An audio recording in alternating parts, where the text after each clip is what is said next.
Hello दोस्तों, आज मैं आपको इस चाइनीज ड्रामे का हिंदी एक्सप्लेनेशन करूंगी, जहां पे हमारी इनोसेंट हीरोइन अपने डैड को कोल्ड और रूथलेस सीईओ से बचाने के लिए उससे कॉन्ट्रैक्ट मैरिज करती है, जिसके बाद वो उसके हेट एंड लव ट्रैप में फंस जाती है। तो ये कहानी बहुत ही इंटरेस्टिंग होने वाली है। तो चलो हम इस कहानी को सुनते हैं। ड्रामे की ओपनिंग में हम हमारे हीरोइन एना के डैड का फ्यूनरल सीन देखते हैं, जहाँ पे उसकी मॉम उसको कहती है कि क्यों तुम्हारा हस्बैंड अपने फादर इन लॉ के फ्यूनरल में नहीं आया। कि तभी हमारा हीरो शॉ यूशिन अपनी गर्लफ्रेंड यूजी के साथ ये कहते हुए आता है कि लगता है कि मेरी मदर इन लॉ मुझे याद कर रही है। शॉ के बॉडीगार्ड को देखकर मॉम कहती है कि तुम लोग यहाँ क्या कर रहे हो। तो शॉ कहता है कि वो यहाँ मेरा डेथ लेने के लिए आए हैं, जिसके बाद वो अपने आदमियों को वहां तोड़फोड़ करने को कहता है। जब मॉम उनको रोकने की कोशिश करती है तो वो लोग उन्हें ही गिरा देते हैं। फिर जब वो लोग एना के फादर के एशेस को उठा के फेंकने ही वाले होते हैं कि तभी एना उनसे अपने फादर के एशेस ले लेती है और शाओ को कहती है कि मुझे पता है कि तुम मेरे डैड को हेट करते हो और तुम्हें मुझसे बदले की भावना से शादी की, पर अब वो इस दुनिया से चले गए हैं। क्या अब तुम उनके असलियों को भी नहीं छोड़ोगे। तो वो कहता है कि क्या तुमने ये कहावत सुनी है कि बाप का कर्ज बच्चे चुकाते हैं, तो अब तुम अपने मरे हुए बाप का कर्ज चुकाओगी। ये कहकर वो उसका गला दबाने लगता है कि तभी ऐना नहीं नहीं बोलते हुए नींद से जागती है और कहती है कि फिर से वही ख्वाब।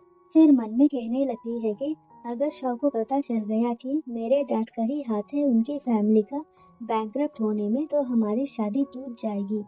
तभी वो अपने सामने शॉ को देखकर कहती है कि तुम इतनी जल्दी आ गए, पर वो ऐना को जवाब दिए बिना ही उसके करीब जाता है और उसको पैशनेटली किस करने लगता है। और जब वो गिरने वाली होती है तो वो ऐना को पकड़ता है और फिर उसको अपनी बाहों में उठा लेता है और फिर उसे किस करने लगता है और बेड पे फेंकता है और फिर उसको पैरों से घसीट के अपनी तरफ करता है और फिर उसके ऊपर चढ़कर कहता है कि तुम क्या सोच रही हो, इधर फोकस करो। ये कहकर वो उसे किस करने लगता है तो ऐना उसे धक्का मारकर वॉशरूम भागती है और वॉमिट करने लगती है। और फिर हमें पता चलता है कि वो प्रेग्नेंट है और फिर वो मन में कहने लगती है कि क्या शव इस बच्चे को एक्सेप्ट करेगा। कि तभी शव वॉशरूम आता है। उसको देखकर ऐना प्रेगनेंसी टेस्ट किट फेंक कर उसके पास जाती है। तो शव उसको कहता है कि क्या तुम मुझसे कुछ छुपा रही हो। तो वो कहती है नहीं। तो वो कुछ चेक करने डस्टबिन के पास जाने की कोशिश करता है तो ऐना उसको रोकती है और फिर उसको किस करने लगती है। ये देखकर वो भी उसे पैशनेटली किस करने लगता है। तभी उसको एक कॉल आता है, जिसमें एक लड़की उसको कहती है कि मेरी फ्लाइट जल्दी आ गई है, इसीलिए प्लीज आके मुझे पिकअप करो। ये सुनकर ऐना कहती है कि यूजी का कॉल था, राइट, वो बस तुम्हारी सेक्रेटरी है, तो तुम क्यों एयरपोर्ट जाओगे उसे पिकअप करने। तो वो ऐना के करीब जाके कहता है कि क्या तुम जेलस फील कर रही हो। चिंता मत करो, मुझे अच्छे से पता है कि मैं क्या कर रहा हूँ। मैं जल्द उसे ड्रॉप करके आ जाऊंगा, तो तुम थोड़ा रेस्ट ले लो। ये कहकर वो वहाँ से चला जाता है। उसके जाने के बाद वो अपने सपने को याद करके कहती है कि आई होप कि ये सपना कभी सच ना हो।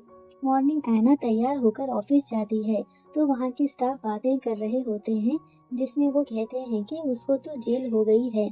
ये सुनकर वो अपने कोलीग से पूछती है कि क्या हुआ। तो उसकी एक कोलीग फ्रेंड आकर उसको अपना फोन देते हुए कहती है कि ये देखो तुम्हारे डैड न्यूज में आ रहे हैं। जब वो न्यूज रिपोर्ट देखती है तो उसको पता चलता है कि उसके डैड को अरेस्ट कर लिया गया है करप्शन की वजह से। ये सुनकर ऐना वॉशरूम में जाके सिगरेट फूंक रही होती है। इधर ऐना की मॉम कहती है कि बस 20 दिन बचे हैं जज को फैसला सुनाने में। अगर हमने जल्दी पैसों का इंतजाम नहीं किया तो मैं उन्हें बचा नहीं पाऊंगी। ये कहकर वो रोने लगती है। इधर ऐना सिगरेट बुझा देती है क्योंकि वो प्रेग्नेंट है और फिर वो अपनी मॉम को मिलने जाती है और उनको कहती है कि हमें और कितने पैसों की जरूरत है डैड को बचाने के लिए। तो वो कहती है 2 मिलियन। ये सुनकर ऐना उनको अपना डेबिट कार्ड देके कहती है कि बहुत जल्द मैं और पैसों का इंतजाम कर लूंगी डैड को बचाने के लिए। ये कहकर वो वहाँ से चली जाती है। बाहर जाकर वो शॉ को कॉल करती है तो यूजी कॉल रिसीव करके कहती है कि हेलो कौन है। तो ऐना को पता चल जाता है कि कॉल यूजी ने रिसीव किया है। फिर वो कहती है कि मुझे शाओ यूशिन से बात करनी है। तो वो कहती है कि अभी वो मीटिंग में है, क्या मैं तुम्हारा नाम जान सकती हूँ, क्योंकि शाओ ने तुम्हारा नंबर सेव नहीं किया है। ये सुनकर ऐना कॉल डिस्कनेक्ट कर देती है। फिर हमें पता चलता है कि क्योंकि शाओ मीटिंग में था इसीलिए यूजी ने कॉल रिसीव किया था, क्योंकि वो उसकी सेक्रेटरी है और शाओ ने ऐना का नंबर वाइप करके सेव किया था अपने फोन में, और यूजी ने जानबूझकर झूठ बोला था ताकि वो उन दोनों के बीच में मिसअंडरस्टैंडिंग क्रिएट कर सके। और फिर वो कॉल हिस्ट्री डिलीट कर देती है ताकि शाओ को पता न चल सके कि ऐना ने कॉल किया था। और जब शाओ उसको पूछता है कि किसका कॉल था, तो वो कहती है कि स्पैम कॉल था। फिर वो शाओ को कहती है कि आज रात एक पार्टी है तो प्लीज टाइम पे आ जाना। नेक्स्ट सीन में हम ऐना को देखते हैं जिसमें वो किसी से कहती है कि मैं लोकेशन पे आ गई हूँ, तुम कहाँ हो। जिसके बाद हम इस ड्रामे के सेकेंड लीड को देखते हैं। जैसे ही वो ऐना को देखता है तो वो उसे जूनियर ऐना कहकर बुलाता है और ऐना उसे सीनियर जियान कह के बुलाती है। फिर वो कहता है कि तुम यहाँ क्या कर रही हो, पर वो इसका कोई जवाब नहीं देती। तो वो कहता है कि अच्छा, तो वो तुम्हारे बारे में बात कर रहे थे कि तुम हो जो आज एज अ ट्रांसलेटर और ड्रिंक करने यहाँ आई हो। तो वो कहती है हाँ। तो वो कहता है कि पर तुम ये काम क्यों कर रही हो। तो वो मन में कहती है क्योंकि मुझे पैसों की ज़रूरत है। क्योंकि ऐना कुछ नहीं कहती तो वो कहता है कि कोई बात नहीं, अगर तुम बताना नहीं चाहती हो तो वैसे भी मैं यहाँ हूँ तुम्हें प्रोटेक्ट करने के लिए। जिसके बाद हम एक पार्टी सीन देखते हैं जहाँ पे हर एक मैन एक वुमेन के साथ पार्टी एंजॉय कर रहा होता है और उस पार्टी में शॉ भी होता है यूजी के साथ। के तभी उसका एक दोस्त कहता है कि तुम वहाँ अकेले बैठकर ड्रिंक क्यों कर रहे हो, इधर आओ हमें ज्वाइन करो। फिर हम फ्लैशबैक में देखते हैं कि शाओ ने ऐना को जियान के साथ वहाँ देख लिया था, इसीलिए वो गुस्से में होता है। फिर एक दूसरा दोस्त कहता है कि मैंने आज एक ब्यूटी को इनवाइट किया है तो तुम जरूर उसमें इंटरेस्टेड रहोगे। कि तभी वहाँ ऐना जियान के साथ आती है और वो शाओ को वहाँ देखकर शॉक हो जाती है। फिर जियांग ऐना को शाओ से इंट्रोड्यूस कराते हुए कहता है कि ये president Shao Yuxin Longting group of company से।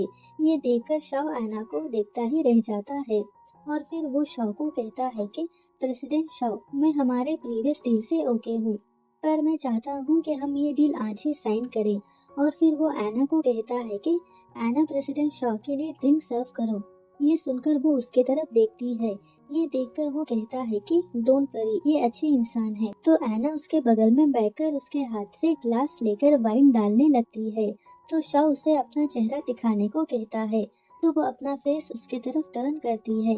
तो वो कहता है कि न्यू फेस, तुम्हें पहले कभी यहाँ नहीं देखा है, क्या तुम यहाँ जियांग के प्रोजेक्ट के लिए आई हो।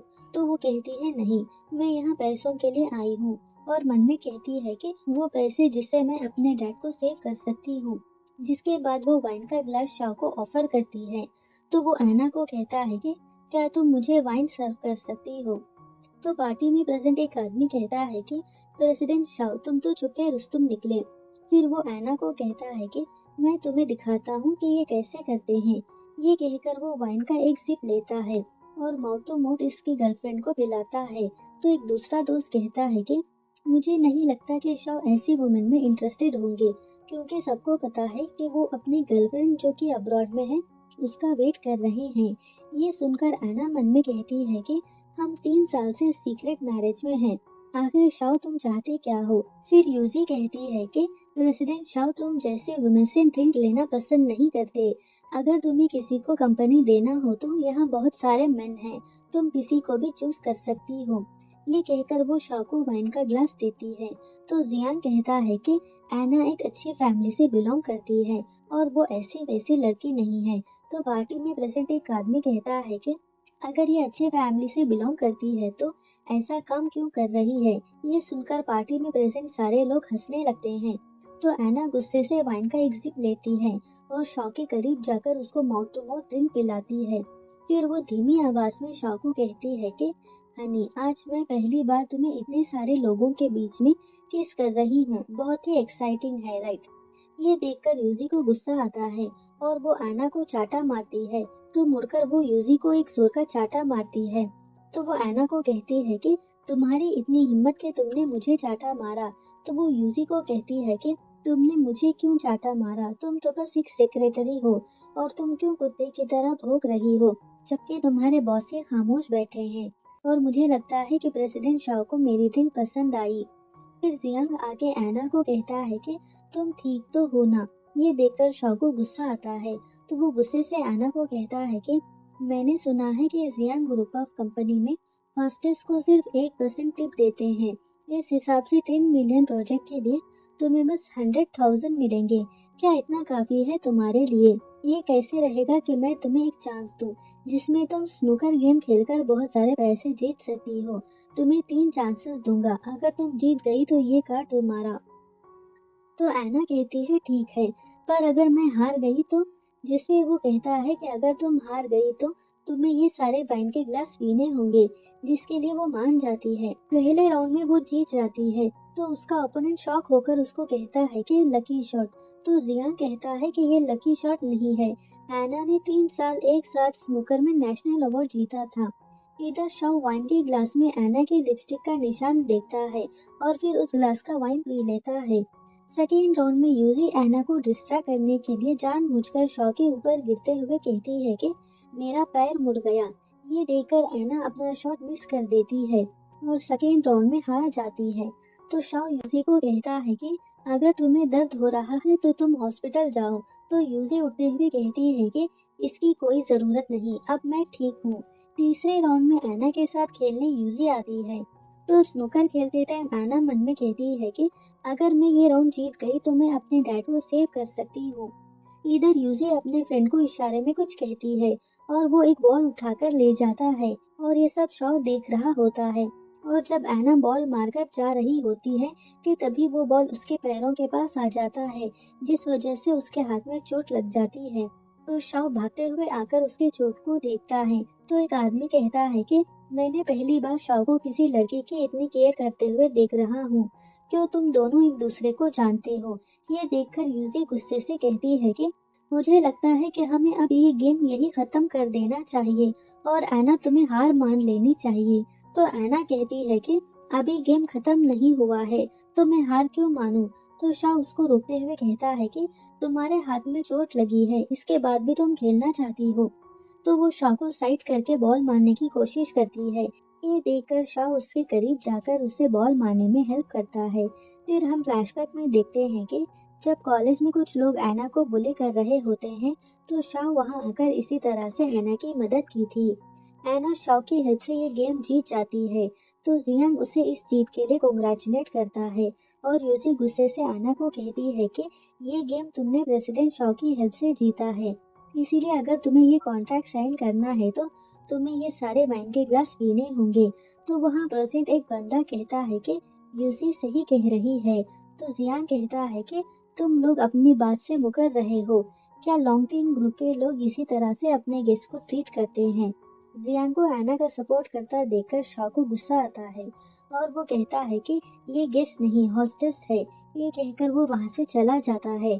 तो ऐना अपना स्टमक पकड़कर कहती है कि मैं ड्रिंक नहीं कर सकती। फिर वो सारे लोग ऐना को जबरदस्ती वाइन पिलाने की कोशिश करते हैं। जब जियांग उसे बचाने की कोशिश करता है तो वो उसे भी पकड़ लेते हैं। शॉ का दिल ऐना को वहाँ छोड़कर जाने को नहीं मानता, इसीलिए वो वापस आता है और यूजी को धक्का मारकर दूर करता है और ऐना को अपनी गोद में उठाता है और यूजी को कहता है कि कल से तुम ऑफिस मत आना, मैं तुम्हें फायर करता हूँ। ये कहकर वो ऐना को वहाँ से ले जाता है। ये देखकर यूजी गुस्से से मन में कहती है कि तुम बहुत लकी हो कि तुम्हें शॉ जैसा हस्बैंड मिला है। हॉस्पिटल में डॉक्टर शॉ को कहता है कि क्या तुम इनके हस्बैंड हो? तो वो कहता है हाँ। फिर वो डॉक्टर शॉ को कहता है कि फिर ये अभी तक ड्रिंक क्यों कर रही हैं? जब वो डॉक्टर शॉ को बताने ही वाला होता है कि ऐना प्रेग्नेंट है, तो ऐना डॉक्टर को बीच में रोकती है और फिर कहती है कि मैं अकेले में अपने हस्बैंड से बात करना चाहती हूँ। ये सुनकर डॉक्टर वहाँ से चला जाता है। तो वो कहता है कि क्या तुम डॉक्टर के जाने तक वेट नहीं कर सकती थी? तो वो कहती है कि मैं बस थोड़ा टाइम तुम्हारे साथ अकेले में बिताना चाहती थी। फिर वो कहती है कि क्या तुम मुझे हॉस्पिटल लाए हो? तो वो कहता है कि अगर मैं नहीं लाता तो और कौन लाता, तुम्हारा वो सीनियर। और फिर वो ऐना को डांटते हुए कहता है कि तुम्हें वैसी जगह पर जाने की जरूरत क्या थी? तो वो कहती है अगर तुम जा सकते हो तो मैं क्यों नहीं। तो वो कहता है कि मैं वहाँ बिजनेस की वजह से गया था, तो तुम वहाँ क्यों गई थी? फिर वो अपना कार्ड देकर ऐना को कहता है कि तुम्हें इतने सारे पैसों की जरूरत क्यों है? क्या तुम मुझसे कुछ छुपा रही हो? तो वो कहती है, क्या तुम मुझसे कुछ छुपा नहीं रहे हो? तो शाओ कहता है कि मैंने यूजी को ऑलरेडी फायर कर दिया है। क्या तुम जलस फील कर रही हो? तो वो कहती है कि जलस, वो भी मैं नहीं। मेरा हस्बैंड तो रिच, हैंडसम और डैशिंग है, इसीलिए सब लड़कियां उस पे मरती है। अगर मैं जलस फील करना स्टार्ट कर दूं तो तुम्हारा जीना मुश्किल हो जाएगा। ये सुनकर शाओ ब्लश करने लगता है। फिर उसको कहता है कि आजकल तुम्हारी जबान कुछ ज्यादा ही चल रही है। ये कहकर वो उसे जिंजर सूप पिलाने जाता है, तो वो उसे मना करते हुए कहती है कि मुझे ये जिंजर सूप पसंद नहीं है। तो शाह उस जिंजर सूप का एक सिप लेता है और माउथ टू माउथ ऐना को पिलाता है और फिर उसको कहता है, क्या तुम इस तरह सूप पीना पसंद करोगी? तो वो सूप का बॉल उठाते हुए कहती है, इसकी कोई जरूरत नहीं, मैं खुद ही सूप पी लूंगी। जिसके बाद शाह उसे कहता है, आज के बाद तुम ड्रिंक नहीं करोगी और दोबारा कभी तुम ऐसी जगह पर नहीं जाओगी। जिसपे ऐना कहती है, तुम या मैं? तो शाह उसे डांटते हुए कहता है कि तुम मेरी बात कभी नहीं सुनती, अब तुम्हें अपना बचपना छोड़ना होगा।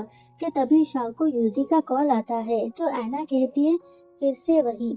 तो शाह बाहर जाकर कॉल रिसीव करता है, तो यूजी कहती है कि प्रेसिडेंट शाह, मुझे पता है कि मैं गलत थी। हमारी फैमिली के रिलेशनशिप को देखकर क्या तुम मुझे माफ नहीं कर सकते? वैसे भी एक बहुत बड़ा प्रोजेक्ट अभी मेरे हाथ में है, और अगर मुझे पता होता कि तुम दोनों एक दूसरे को जानते हो तो मैं ऐना के साथ कभी ऐसा नहीं करती। तो शाओ कहता है कि इस बार मैं तुम्हें माफ करता हूँ, अगली बार ऐसा नहीं होना चाहिए। फोन कट होने के बाद यूजी मन में कहती है कि एक मामूली सी जज की डॉटर मुझे कैसे हरा सकती है। इधर शाओ ऐना को कहता है कि मुझे कंपनी में थोड़ा काम है, इसीलिए मैं जा रहा हूँ। कल तुम्हारा डिस्चार्ज है, तो मैं तुम्हें कल पिकअप करने आऊंगा। जिसपे ऐना कहती है, ठीक है। तो फिर से शाह उसको कहता है, क्या सच में तुम्हें पैसों की जरूरत नहीं है? तो ऐना कहती है, नहीं। जिसके बाद शाह वहाँ से चला जाता है। मॉर्निंग नर्स ऐना को कहती है कि प्रेग्नेंट वुमेन के डिस्चार्ज पेपर फैमिली मेंबर को साइन करना पड़ता है, तो आपके हस्बैंड कहाँ हैं? तो वो कहती है, वो थोड़ा बिजी हैं, इसीलिए मैं खुद साइन कर देती हूँ। तो एक दूसरी नर्स कहती है, कोई कितना भी बिजी क्यों ना हो, अपनी प्रेग्नेंट वाइफ को ऐसे कैसे अकेला छोड़ सकता है, वो भी हॉस्पिटल में। बेबी होने के बाद तुम्हें बहुत मुश्किल होगा। ऐना अपने पेट पर हाथ रखकर कहती है, सॉरी बेबी, अभी मम्मी डैडी को तुम्हारे एग्जिस्टेंस के बारे में बता नहीं सकती। कि तभी एक कार वहाँ आती है, तो ऐना को लगता है कि वो शाओ की कार है, इसीलिए वो खुशी से बाहर जाती है। पर कार से बाहर यूजी आती है और फिर ऐना को कहती है कि हम फिर से मिल गए मिस ऐना। तो वो कहती है कि तुम यहाँ क्या कर रही हो? तो वो कहती है कि प्रेसिडेंट शाओ अभी एक जरूरी मीटिंग में है, और तुम्हें क्या लगता है कि वो काम छोड़कर तुम्हें पिकअप करने यहाँ आएंगे? तो ऐना मन में कहती है कि मुझे सच में लगा कि शाओ ने यूजी को फायर कर दिया, पर मैं गलत थी। फिर यूजी ऐना को कहती है कि क्या तुम मुझे जानती हो? मेरा नाम फू यूजी है, अगर तुम्हें मेरे बारे में सब जानना हो तो तुम गूगल कर सकती हो। फिर हम फ्लैशबैक में देखते हैं कि हॉस्पिटल में ऐना ने यूजी के बारे में गूगल कर लिया था और वो एक रिच फैमिली से बिलोंग करती है। फिर यूजी ऐना को कहती है कि मुझे अच्छे से मालूम है कि तुम्हारे डैड को बचाने के लिए तुम्हें 2 मिलियन की जरूरत है। अगर तुम शॉ को डिवोर्स दे दोगी तो ये 2 मिलियन का चेक तुम्हारा हुआ। तो ऐना कहती है, मेरे और शॉ के बीच में सब ठीक है, तो मैं उसे डिवोर्स क्यों दूं? और रही पैसों की बात, तो वो मैं किसी और से भी ले सकती हूँ। तो यूजी कहती है कि तुम्हें अंदाजा नहीं कि मेरी पहुँच कहाँ तक है। मैं तुम्हें हर जगह ब्लैकलिस्ट में डाल सकती हूँ, ताकि तुम्हें कहीं से भी पैसे ना मिल सके। तो ऐना हंसते हुए कहती है कि अगर शॉ को पता चलेगा कि तुम ऐसी हो तो वो तुम्हारे बारे में क्या सोचेगा? तो यूजी कहती है, तो क्या हुआ? तुम्हें क्या लगता है कि शॉ तुम्हारी केयर करता है? अगर वो तुम्हारी केयर करता तो कब का ही वो तुम्हें अपने फ्रेंड और फैमिली से इंट्रोड्यूस कर दिया होता। लेकिन अमेजिंगली अभी तक किसी को भी नहीं पता कि शॉ मैरिड है और उसकी वाइफ तुम हो। ये सुनकर ऐना फ्लैशबैक में देखती है कि शॉ ने उससे सीक्रेटली कॉन्ट्रैक्ट मैरिज किया था, सिर्फ 4 साल के लिए, जिसके बाद वो म्यूचुअली एक दूसरे को डिवोर्स दे देंगे। फिर प्रेजेंट में ऐना मन में कहती है कि 3 साल तो गुजर चुके हैं, अब एक ही साल बाकी है हमारे डिवोर्स के लिए। फिर यूजी उसको कहती है कि शाओ तुमसे प्यार नहीं करता, इसीलिए मेरी बात मानो, इन पैसों को लेके अपने डैड को बचाओ। तो ऐना उससे चेक लेके कहती है, तुम कब से शाओ के साथ हो? क्या तुम दोनों साथ में रह रहे हो? मुझे शाओ की जिंदगी से निकालना चाहती हो, जबकि तुम्हारा रिलेशन ही अभी तक ऑफिशियल नहीं हुआ है। तुम सोचना भी मत कि मैं शाओ को डिवोर्स दूंगी। अगर मैं उसको डिवोर्स देती हूँ तो भी मुझे उसकी हाफ प्रॉपर्टी मिलेगी। तो तुम्हें क्या लगता है कि मैं तुम्हारे इस 2 मिलियन में इंटरेस्टेड रहूंगी? ये कहकर वो उसका चेक उसी को देकर वहाँ से चली जाती है, जिसपे यूजी कहती है इसका अंजाम बहुत बुरा होगा। फिर ऐना को उसकी मॉम का कॉल आता है, तो वो ऐना को घर आने को कहते हुए बताती है कि उसके डैड को जेल हो गई है। जब ऐना घर पहुंचती है तो सारा घर पड़ा होता है, तो वो अपनी मॉम को दिलासा देकर शॉ को कॉल लगाती है। जब शॉ फोन रिसीव करने जाता है तो यूजी उसका फोन लेकर रिसीव करने बाहर चली जाती है। क्योंकि शॉ मीटिंग में होता है तो वो उसको कुछ नहीं कहता। कॉल आंसर होने के बाद जब ऐना उसे अपने डैड के बारे में बताने जाती है तो सामने से यूसी उसे कहती है कौन है। तो ऐना यूसी को कहती है मुझे शाओ से एक जरूरी बात करनी है, तो प्लीज उसे फोन दो। तो वो कहती है कि अभी वो मीटिंग में है। ये कहकर वो कॉल डिस्कनेक्ट कर देती है। फिर ऐना की मॉम बेहोश हो जाती है, तो ऐना मॉम को हॉस्पिटल ले जाती है और डॉक्टर ऐना को कहते हैं कि पेशेंट को सडन स्ट्रोक आया है, इसीलिए सर्जरी करनी पड़ेगी। और वो ऐना को काउंटर पे कैश जमा करने को कहता है सर्जरी के लिए। ऐना फ्लैशबैक में देखती है जहाँ पे उसने शॉ का वीआईपी कार्ड यूज करने की कोशिश की, तो उसको पता चलता है कि उस कार्ड से सिर्फ परचेज कर सकते हैं, इसीलिए उसे 2 मिलियन कैश की जरूरत थी अपने फादर को सेव करने के लिए।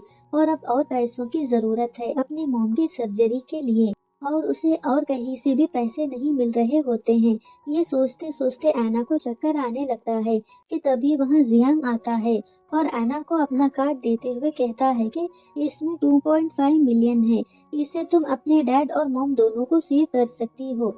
तो ऐना उससे वो कार्ड ले लेती है, जिसके बाद जियांग अपना जैकेट उतारता है ऐना को पहनाने के लिए कि तभी वहाँ शाओ आता है। जब जियांग उसे अपना जैकेट पहना रहा होता है कि तभी शाओ बीच में आकर अपना कोट ऐना को पहना देता है और फिर जियांग को उसका कार्ड वापस देते हुए कहता है कि मेरी वाइफ को तुम्हारे पैसों की कोई जरूरत नहीं है। ये सुनकर जियांग शॉक हो जाता है और फिर ऐना को कहता है कि तुम दोनों ने कब शादी की और मुझे इसके बारे में कैसे नहीं पता। तो ऐना कहती है कि हमने 3 साल पहले शादी की और हमने कोई सेरेमनी नहीं रखी, इसीलिए ज्यादा लोगों को हमारे मैरिज के बारे में नहीं मालूम। तो जियांग ऐना को कहता है कि फिर ये पैसे एज अ मैरिज गिफ्ट समझकर रख लो। तो शाओ कहता है जब हम पब्लिकली अपनी मैरिज सेरेमनी रखेंगे तब हम तुम्हें इनवाइट करेंगे, तब आके तुम ये एज अ गिफ्ट दे देना। ये कहकर वो कार्ड उसके ऊपर फेंक देता है। फिर डॉक्टर बाहर आकर कहता है कि सर्जरी सक्सेसफुल हो गई, अब बस उन्हें रेस्ट की जरूरत है। तो ऐना अपनी मॉम के साथ रूम में जाती है, तो जियांग भी उसके पीछे जाने लगता है। तो शाओ उसे रोककर कहता है कि आज तुमने जो हेल्प की उसके लिए थैंक्स, लेकिन अब मैं यहाँ हूँ तो तुम्हारी जरूरत नहीं। ये कहकर वो वहाँ से चला जाता है।